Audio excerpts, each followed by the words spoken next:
Notified जो बैटलैंड है राज्य सरकार द्वारा जुलाई की रिपोर्ट के अकॉर्डिंग 44 है।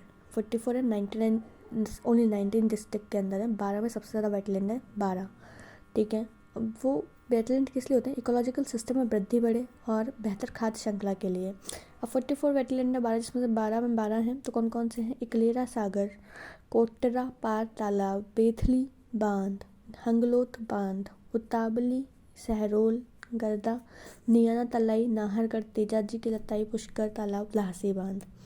ठीक है, एक पार, बे, हंग, उतावला, सहरोल, निया, नाहरगढ़, तेजाजी, पुष्कर तालाब, लहासी, बूंदी के नवलगढ़ सागर लेक, चित्तौड़गढ़ का मंगलवार, किशन, बाई बाई झील, डूंगरपुर में गंभीरी बांध, सबेला तालाब, जोधपुर में कायलाना और सुरपुरा, कोटा में कैनवास बर्ड सेंचुरी, किशोर सागर, हनोतिया, नागौर में डिडवाना, पाली में लखोटिया तालाब, लोरड़िया, राजसमंद में राघव सागर, सीकर में रेवासा, टोंक में बुद्ध सागर है, मोती सागर टोंक में है, तोरडी सागर टोंक में है, उदयपुर में मीनार तालाब, भीलवाड़ा में चामुंडिया, प्रतापनगर में केसरिया बार, सिरोही, लाखेला तालाब, अजमेर में बड़ा तालाब है, जालौर में रणखार, झालावाड़ में बड़बेला तालाब। महाशीर मछलियाँ जो चंबल रिवर में पाई जाती थी लेकिन आजकल सिर्फ ये तालाबों तक सिमट के रह गई हैं, तो एक तरह से विलुप्त प्राय हो गई है।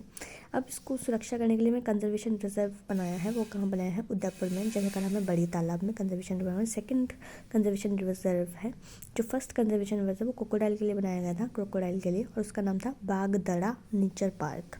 कंजर्वेशन रिजर्व का मतलब क्या होता है? कंजर्वेशन रिजर्व का मतलब ये कि जहाँ पे मानवीय और व्यावसायिक गतिविधियाँ हैं उन पर पूरी तरह से पाबंदी लगा दी जाए।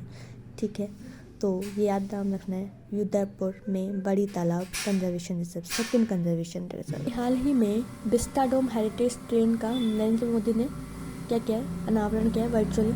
इसका ये जो ट्रेन है वो मारवाड़ जंक्शन से खामलीघाट चलाई जाएगी, यानी कि दो ये पाली से मतलब मारवाड़ जंक्शन से खामलीघाट की। पाली जिले में गौरम घाट की वादियाँ हैं, उस पर सरपीलाकार पत्थर है। इसमें क्या क्या आकर्षण होगा? तोड़गढ़, रावली अभ्यारण्य, भीलबेरी झरना, वन्य जीव, ये सब चीज़ें हैं। ये धरती पोर्टल है, राजस्व मंडल ने क्या किया है इसमें? पंचायत स्तर पे किया है इसको कि सरपंच की आईडी लिंक होने से पेपरलेस प्रक्रिया हो जाएगी। तो ये धरती पोर्टल नाम याद रखो, इससे इसकी स्टार्टिंग हुई है।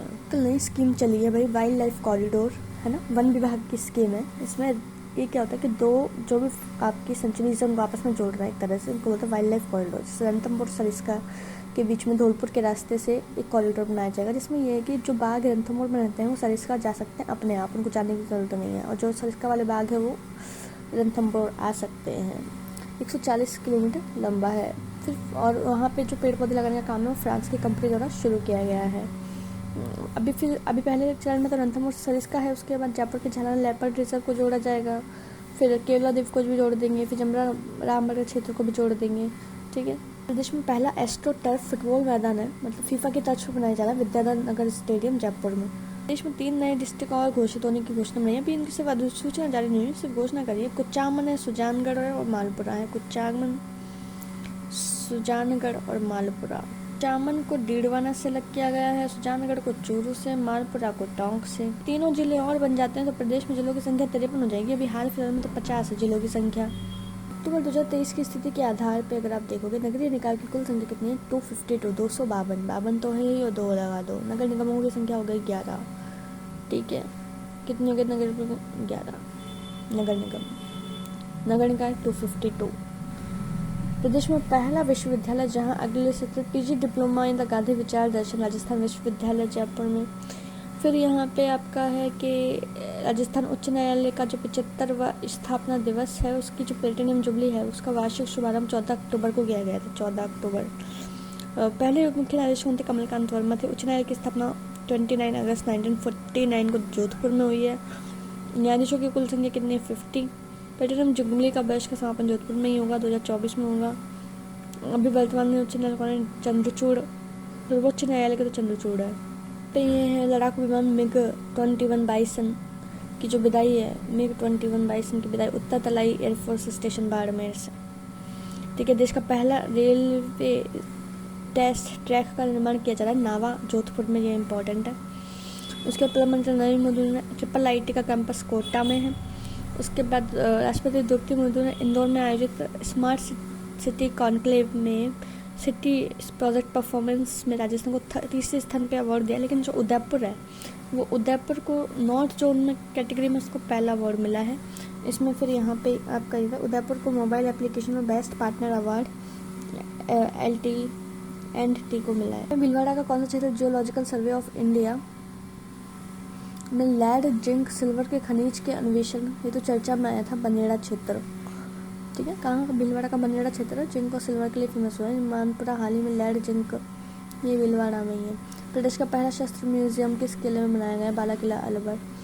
SMS स्टेडियम में सीनियर नेशनल जूडो चैंपियनशिप का जो विजेता रहा है वो दिल्ली रहा था, है ना। राजस्थान की मोनिका चौधरी को गोल्ड मेडल मिला जूडो में।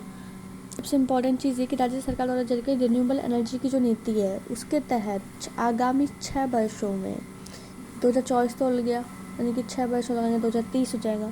रिन्यूएबल एनर्जी का उत्पादन का लक्ष्य है 90,000 मेगावाट। ठीक है, इतना तो लक्ष्य टारगेट रखा है उन्होंने। फिर यहाँ पे राजस्थान में अभी तक ना कितने प्रोजेक्ट लगे हैं? 23,000 प्रोजेक्ट लगे हैं। 2025 तक राजस्थान में कितने लेंगे? 37,500 प्रोजेक्ट का टारगेट है। 2029 तक राजस्थान में 90,000 मेगावाट की क्षमता लगाने का टारगेट है। ठीक है, ऑस्ट्रेलिया बेस्ड वैश्विक ऊर्जा थिंक टैंक है। इसमें ग्रीन एनर्जी का उत्पादन में एक वर्ष मतलब 2022-23 की अवधि में कितने फीसदी बढ़ा है? तो कितने फीसदी बढ़ा है? 28%। ठीक है, तो यहाँ पे कार्बन उत्सर्जन में 10% की कमी आई है। सौर पवन ऊर्जा उत्पादन 28% तक बढ़ा है। ठीक है, अब जनवरी से जुलाई 2023 में सौर ऊर्जा क्षमता 1.7 गीगावाट है। पवन ऊर्जा 0.5 गीगावाट जुड़कर कुल उत्पादन कितना हो गया? 24,000 मेगावाट हो गया है। ठीक है, सौर ऊर्जा क्षमता 1.7 गीगावाट है। पवन ऊर्जा 0.5 गीगावाट जुड़कर कुल उत्पादन कितना हो गया? 24,000 मेगावाट। सौर व पवन ऊर्जा उत्पादन में 28% तक बढ़ा है। कार्बन उत्सर्जन में 10% की कमी आई है, याद रखना है। सौर पवन ऊर्जा उत्पादन 28% बढ़ा, कार्बन उत्सर्जन में 10% की कमी आई है। और सौर पे विंड एनर्जी उत्पादन 44 लाख मेगावाट बढ़ा है। ये जो उत्पादन है वो पूरे ग्रीन एनर्जी पार्ट का 20% हिस्सा है। 2030 तक 43% रिन्यूएबल एनर्जी उत्पादन का लक्ष्य है।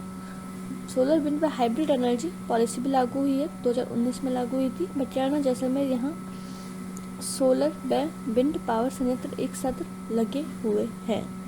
ठीक है।